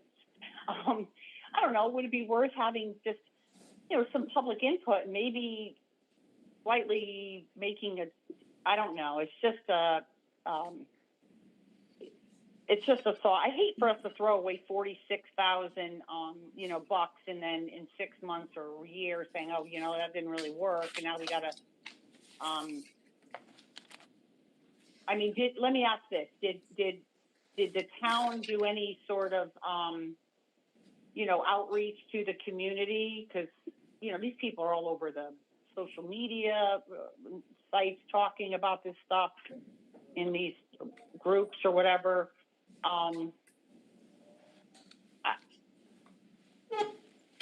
Did the town do that? Well, I know in the newsletters, the project was mentioned. If we had gone, and I don't recall totally, but if we had gone for any funding, obviously it has to go through all the approvals that way. So there was enough public outreach. The police department, I know, had done some outreach. We also had set up a trial. It was, I believe, don't quote me on the exact dates, but I believe we did a 10-day demonstration project where there were cones. We even had the fire trucks go around. And so anybody that drove that road within the 10 days certainly had an opportunity to mention or say their concerns for that. What I could possibly say, Brenda, is most of the stuff that's being proposed here, if we ended up someday going with a larger project or whatever, most of it could stay. Some of it might have to be changed, but certainly, if I had to take a quick guess, I would say maybe 10,000 of the 43, if we went all the way with the 43. The base bid was 24. If we went with the whole amount, maybe there'd be 10,000, because we went from concrete curbing if we decide to go with granite curbing or something like that with the, or cobblestone or something, changing the materials or something like that might be the case. But if we did that and there was a retrofit, we would certainly involve the public. We'd have to go, as I said, either for grants or more funding where the public would have certainly plenty of opportunity to talk. And just even based on your comments, if we did that, and I'm sure we're never opposed to having any public input or information. Yeah. And I think it's also, I understand the public's concerns, but on some of these projects, the public is not engineers, that we do have to, trust our professionals, in law enforcement, our road design, our traffic authority, Thanks for pointing that out, because roundabouts are a proven safety measure. I think, again, quoting from a previous meeting, I think it was 19 to 40% reduction in serious fatality accidents. So a lot of research that went into this traffic safety, calming measure, which is why it moved forward. The community was there. I was there at the ribbon cutting. A lot of support from the community at that ground opening, and I think that just unanticipated the type of vehicles that were going to be using it and the damage that it was done. And right now, I hear you not wanting to throw away money, but I also am concerned about leaving it in disrepair and possibly creating a safety hazard. So. No, I agree, Christine, and I listen. This whole review of this area was done under my administration, and I understand everybody out and talking. I'm just saying, it's one thing to design something, Bill, you know how it works, and then people are using it. And now that neighborhood has used this thing regularly, and again, I've heard, and Christine, you and I got talked with at the Habitat things about somebody complaining about the Villa Avenue one. So all I'm saying is that I think I hate to see us throw away money, you know what I mean? If we could do something else. I feel like there was a lot of talk about this thing. I think, but maybe open it up. I see some public want to speak, and then we can just come back. I just don't want us to waste money at all, And I think that we can, if another design is going forward, that there'll be an opportunity just to get feedback for any other issues that we may not necessarily. And this might solve 90% of the opponents or complaints for this. I honestly don't think it's a waste of money, and like I said, there'd only be a small portion if we ever decided to do a redesign. Only a small portion of it would be redone. Everything else would stand pat. All right, thank you. I'm watching the clock because I know that the CRC needs the room, and you have. So, any members of the public like to give comment on this? We have somebody online. Ms. Devlin, would you like to speak to this? Hi, yes, can you hear me? We can. Great, thank you. So yes, Laura Devlin, I live at 85 Brett Lane, and I travel quite frequently through the said roundabout, and I would just like to offer some comments. I'm sure there's maybe a couple people out there that think this was a great idea. I have not met or talked to any of them, and I know we've had some terrible tragedies on Reading Road at two different locations far apart from the roundabout. And what was there before was a stop sign, a yield sign. At least as far as I know, there were not issues there. And it seems like, there was a big campaign push and where this was introduced as a solution. The first thing that my family, my neighbors, anybody said was, what in the world? What about the landscaping trucks? What about all of the other trucks that are always going up and down Reading Road? And it really is an eyesore. It's not just an eyesore in what has been, and I'm surprised the Greenfield Hill Village Improvement Society hasn't spoken out, because now not only do we have this huge intrusive rotary that is calming something that had nothing to do, as I said, with prior tragedies, and still doesn't have anything to do with the areas of speeding on Reading Road. Yes, there are the broken areas, and part of that, I think, is the design, and maybe their jetting out is intended to further slow traffic, but it also obstructs vehicles. They are full of weeds and rocks. It is so incredibly unsightly. And then I think I heard early on we could put up more signage or do more things. And, yes, it is a quiet area of Greenfield Hill that now is covered with, the yellow signs and red reflectors. And it is, I think, was a solution in search of a problem. And I would hope that you would get more input from the neighbors. I would hope that you work, if there is any more money expended on this thing, that it is just to smooth it out. But it really is an eyesore, and every time anybody I know or when I'm with anyone, they're like, they don't comment positively on it. And I'm sorry to share. I know it's a lot of negative feedback, but it is a kind of a prominent area of our neighborhood, and I thought it was important to share that with you. I appreciate your, hard work and the engineering that goes into these things, but I just wanted to give you some honest feedback, seeing this item on the agenda from at least the people that I have talked to up in this neck of the woods. Thank you, Ms. Devlin. I just want to reply on a couple things. The University of Connecticut, they had performed the road safety audit and they did an actual report on that. And they were also the ones to recommend the roundabout there and maybe even at one other location on Reading Road or a couple of locations on Reading Road. MetroCog had the support as it of well. So we had other, as I said, other engineers look at it and support that. As I said before, I don't know if you were able to listen in the beginning, that it's a 19 to 42% crash reduction safety factor that's been proven from the federal government, Federal Highway Association. So it is a proven safety countermeasure. Another option was there were complaints of speeding and stop sign violations, and there were some accidents. I don't have that history in front of me, but all those combinations is what proposed this. So, Right. It is. thank you. Thank you for the comments. It is right now. I don't want to debate. The roundabout is there, and right now we just want to make it as safe as possible for those on the road. And that's what this project is for. And I appreciate Can that. I just ask Bill a quick question? Sure. Billy, remember when we were walking that road, you, me, Hector, Mega, back, Yep. I don't remember what year.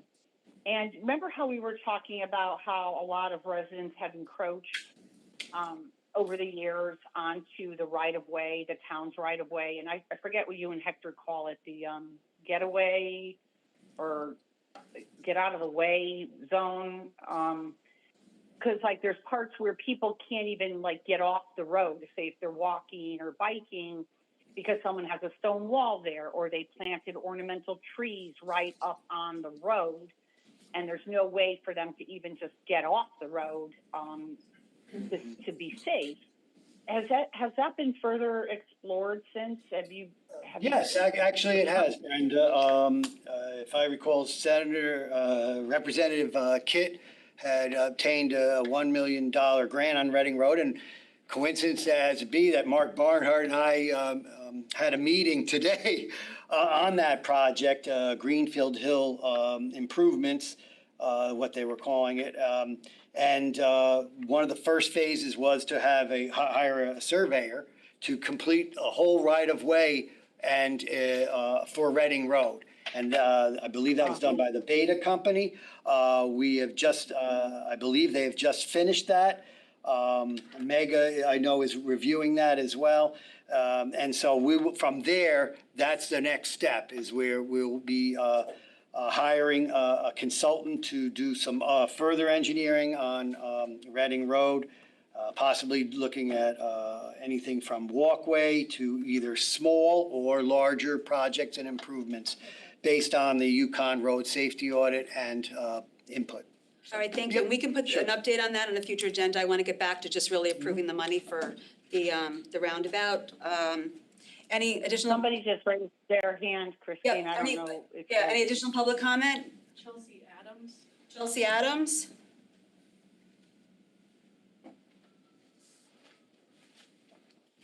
Hi, this is Chelsea here. I wanted to make a public comment regarding that. So my public comment here is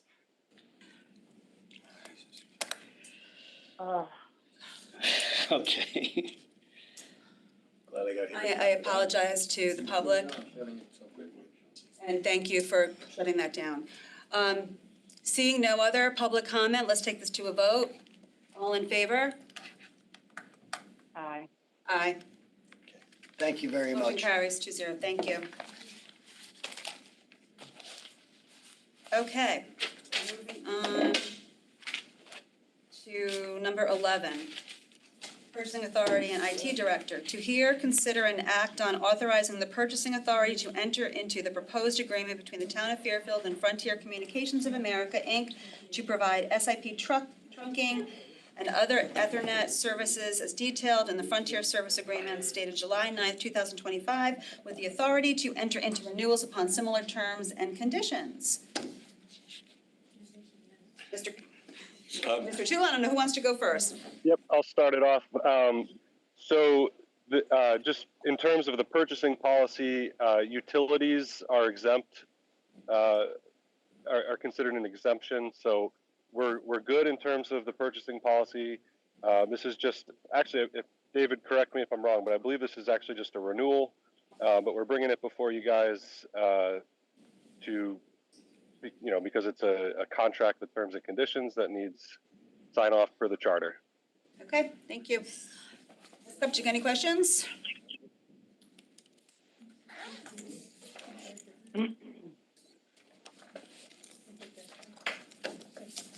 Ms. Kupchak, any questions on this item? No? No. I think it's pretty straightforward. Any members of the public like to give comment on this item? Seeing none, we'll take it back to the board for a vote. All in favor? Aye. Aye. Motion carries 2-0. Thank you. All right, moving on to number 12 on the agenda. We have our Human and Social Services Director, Julie DeMarco. To hear, consider, and act on approving a partnership agreement between the State of Connecticut Department of Social Services and the Bigelow Center for Senior Activities, Town of Fairfield, to renew the town's participation in the DSS Community Partner Program to allow the town's social services staff to assist residents in completing and submitting DSS applications online for the term of September 30th, 2025 to September 30th, 2027, and further authorizing the first selectman to sign and any documents in furtherance of said agreement. Can I have a motion? So moved. Ms. Kupchak, I'll second that. Mr. Marco. We're just here to renew the contract, to extend it for 2 more years so that we can use the portal to help our clients with social services. Any questions, Ms. Kupchak? No. I'm happy to see this moving forward. Any public comment on this item? Seeing none, back to the board for a vote. All in favor? Aye. Motion carries 2-0.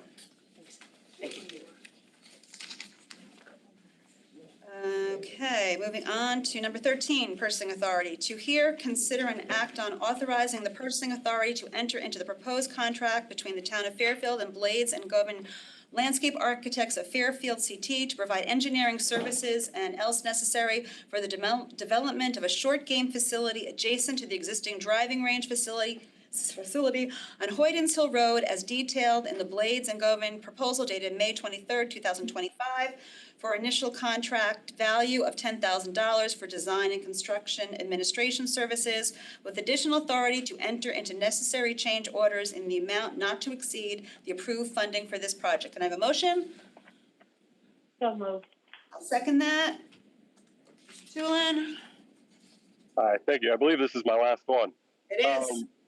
I'm not sure if Anthony or anyone from the golf course is there, but this is a pretty straightforward, it's a relatively small dollar professional services agreement to do some initial design work as the resolution said, for a short game area next to the driving range. At $10,000, we're well below the professional services exemption level for the purchasing policy, so I have no problem from that angle moving forward with this. But if anyone has more questions about the nature of the work, I am not super familiar with this project at this point in terms of those specifics.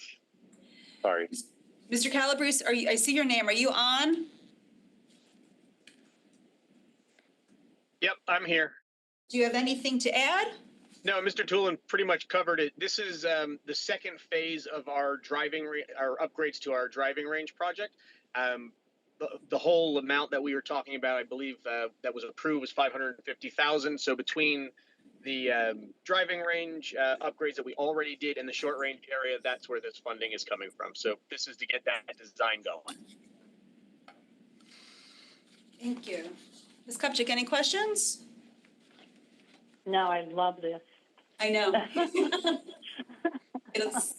It makes so many people in our town so happy. Yeah, it's going to be a nice. Great. It's going to be. It's going to be nice. It's exciting to see this moving forward. Any public comment on this issue? Seeing none, back to the board for a vote. All in favor? Aye. Motion carries 2-0. All right, thank you, Mr. Tulin. You are done for the day.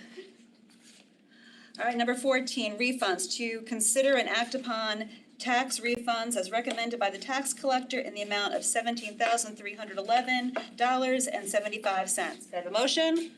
So moved. I'll second that. Any questions or? No. All right. Public comment?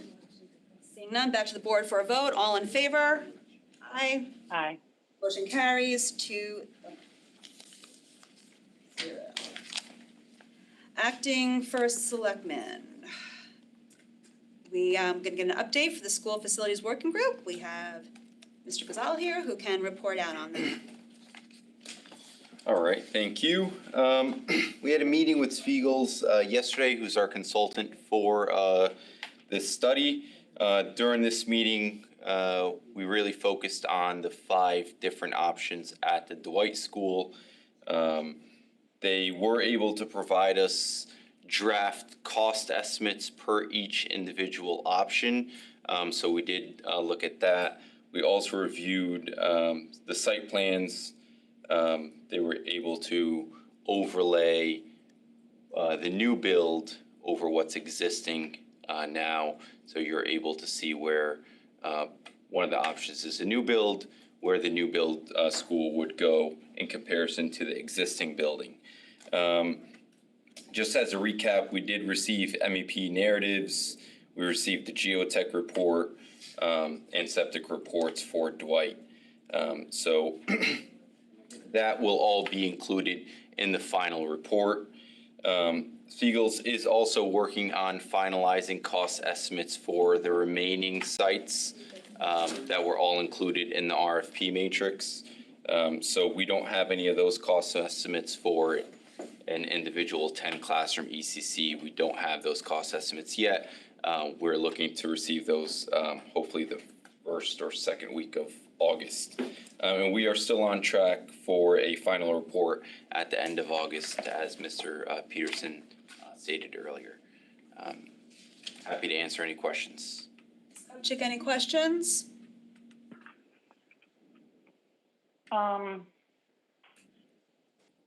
So, I'm sorry, I'm trying to remember the discussion that we had with, when we were doing the building committee, and when did, is it the end of August that you're gonna have more information?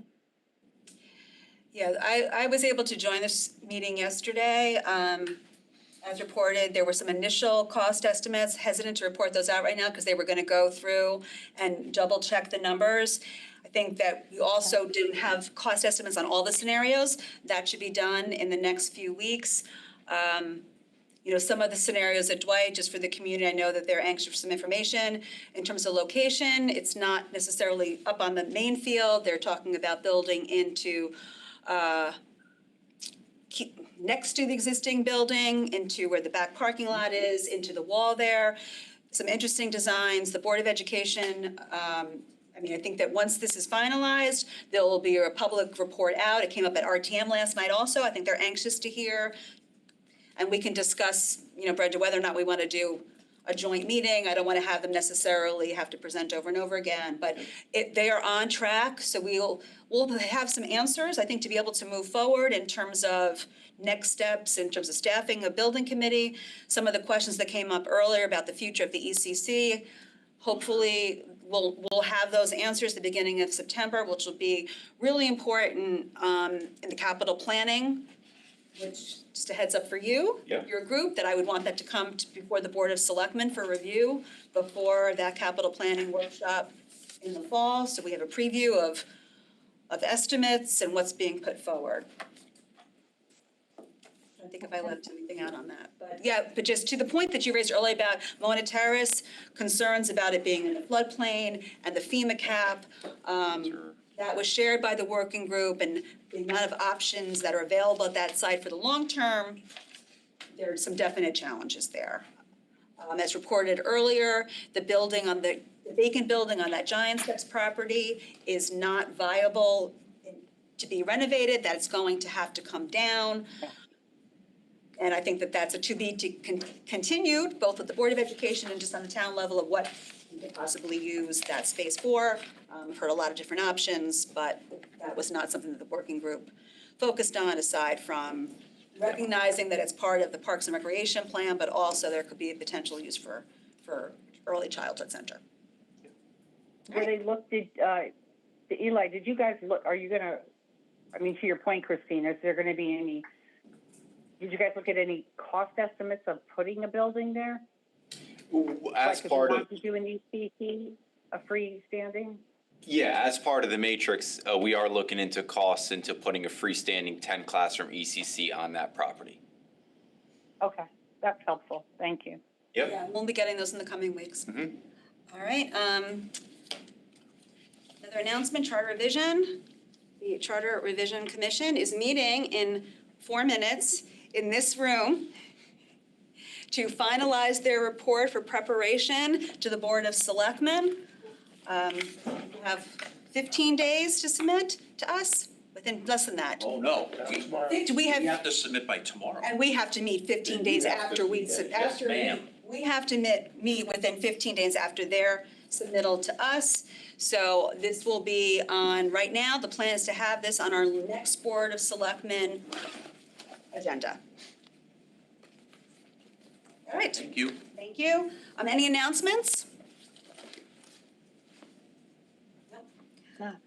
Thank you.